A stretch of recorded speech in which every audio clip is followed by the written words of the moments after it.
Hey everyone, and welcome back to UK Knowledge Guru. Today I'm going to talk about the importance of health and safety rules for new businesses and sponsors. If you are a new business owner planning to apply for a sponsor license, you may not be aware of the importance of health and safety rules. If you are not compliant with the health and safety regulation, you could face fine or even your business will get shut and your sponsor license will get revoked. So without wasting time, let's start. For that, you will go on gov.uk website, home, employing people, recruiting and hiring. I'll put the link in the description. Get your business ready to employ staff step by step. This guidance is provided by the gov.uk. So you can trust this guidance. Decide what type of employees you need. You have already done it. Check. You can afford. You have done it because you are applying sponsor license. You know what you are doing. The third step is make your workplace safe and accessible for employees. So we will be discussing this part today. In this same guidance, you also have get employers liability insurance. If you wanted to understand what does this mean and the importance of the liability insurance, you can read it from here. But today in this video, we will be discussing prevent discrimination, make your workplace accessible for employees with disabilities, keep employee information and data safe, fire safety, health and safety. Now let's understand discrimination. If we click on this, we go to the section where it says discrimination in recruitment. If you click on that, this is the phone number which can help you in case if you need that what to write in the job advertisement. You must not ask candidate about protected characteristics or whether they are married, single or civil partnership or they have children or plan to have children. Now what is protected characteristics? It's against the law to discriminate against anyone because of age, gender, being married, being pregnant, disability, race, religion, sex, or sexual orientation. So you should know what to mention at the time of it. So this is for the employers. And if you wanted to know about your rights from employees' perspective, then if you click this link, discrimination, your rights, this will tell you everything. Next one is make your workplace accessible for employees with disability or health condition. If we click on this, this will tell us what we need, what do we need to mention, what do we don't need to mention. So for example, reasonable adjustment includes doing things another way, making physical changes to the workplace, installing ramp, letting a disabled person work somewhere else. So all these are the details. The third one is the keep employee information and data safe. This is very important, especially for the perspective of the immigration audit. So for example, employers must keep their employees' personal data safe, secure and up to date. In one of the case, there was a visit and all the details were on the desktop and all the employees were using that same PC. Employers can keep the following data about their employees without their permission. So this is what you can keep: name, address, date of birth, sex, education, work experience, NI, tax code, emergency contact details, employment history, employment terms, any accident, any training taken, any disciplinary action. Employers need their employer's permission to keep certain type of sensitive data. So this is what you need for, like you need permission for it. So race, religion, political membership, trade union, genetics, biometric, health and medical condition, sexual history and orientation. So for example, if the employee asks you for this data, you need to provide this data within 30 days. Next one is fire safety, the most important one. Why is it most important? Because if you don't do it right, you can go to prison and you can also face penalty. So over here, local fire and rescue authorities inspect premises and can issue fire safety notices. So they can issue you the notice and they can also give you the fine of up to £5,000. Major penalties can have unlimited fine for 2 years in prison. So that's why it's very important. So how to sort that? First, we'll understand who is responsible. If you are responsible for fire safety in business or other non-domestic premises, if you are an employer, the owner, the landlord and occupier. So in this case, you are an employer because you own, you started a business, you own a limited company.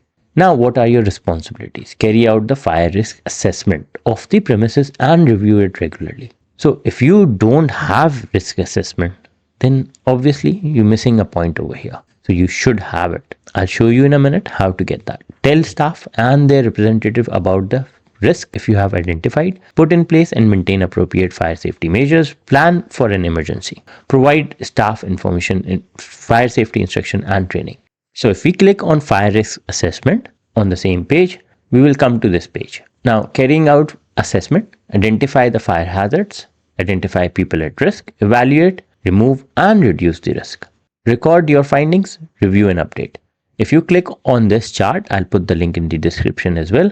This will explain you all this. So what we are talking about, you'll need to consider emergency routes and exits, fire detection and warning system, fire fighting equipment, the removal or safe storage of dangerous substance. For example, if you have any chemicals, if you are working in a food places, an emergency fire evacuation plan, the needs of vulnerable people, providing information to employees, fire safety training. If you click on fire risk assessment chart, you will get to this page. If you open this link, I'll put the link in the description as well. This is a PDF file which you can fill yourself. So this is the fire risk assessment checklist. If you go down, this is how you will fill the assessment. Fire risk assessment checklist, responsible first person. You can do it yourself. So this is the assessment we are talking about. So if you have this document in place, it will cover your business. And next and last one is health and safety. If you click on that, health and safety basics for your business. This is where the first aid comes in. So why do you need first aid at work? If you click on this, employers must make sure employees get immediate help if they are ill or they got injured at work, for example. You must have a suitable stock first aid kit. So for example, you go EHO visit at your workplace and you don't have first aid kit, then it's a problem. An appointed person or people to take charge of first aid arrangement, information for all employees telling them about first aid arrangement. Next, if you click on this, this tells you what you must consider. So what details you need, what details you don't need. Third one is appoint someone to take charge of the first aid. So who is your first aider at work? This is what you will mention in your documents. What to put in the first aid kit. So a leaflet of general information. So you have iPad, you have safety pin, large and medium size, bandages and all that, wound dressing, disposable gloves. So these are the mandatory requirements for the first aid kit. Next one is how to get the certificate, first aider and training. The best one is you have loads of them. So if I zoom out, you can see the name over here, St. John's First Aid. So you can get it done from them. So for example, if I open the website, so first aid, St. Andrews First Aid, they are the voluntary first aider provided by the government. They are recognized. So if you go on our courses, you have two courses, emergency first aid at work or emergency first aid. So the one you need is emergency first aid at work. If I click on this, it's a 6 hours course from £170 plus VAT, emergency first aid at work. If you do this course, that will cover up everything. Where you can get this course done, this is this is for the Scotland, you have in England as well. The course and the certificate is valid for 3 years. Now the next question usually applicant ask, what if we are running a business from home? So for that, there is a guidance provided by the gov.uk. Again, I'll put the link in the description. If you click on this link, running a business from home. So permissions. To run a business from your home, you may need a permission from your mortgage provider or landlord. Like I always say, if your mortgage provider says that you are not allowed to run a business, so that's mean you are not allowed to open a company at home address and the insurance is voided. That's why. Local planning authority, for example, if you are planning on making major alteration to your home, local council, for example, if you are going to get a lot of customers, for example, deliveries, you want to advertise outside your home, and if you need a license to run your business from home address.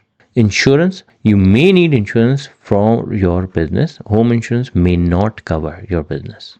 Tax allowances, so that's a different part of the story, that if you're running business from home, it's a different way. Business rates, that's where the problem comes in, because you will still have to pay council tax on the rest of your property. So for example, you are paying business rates, and if you are not paying business rates, then it's a problem. So for that, you phone these numbers. If you are in England, you use this number 03000 501 501, and this is Valuation Office Agency. So they can provide you what are your business rates if you are running from the home. You may qualify for a small business rate relief if your business has rateable a value of 15,000 or less.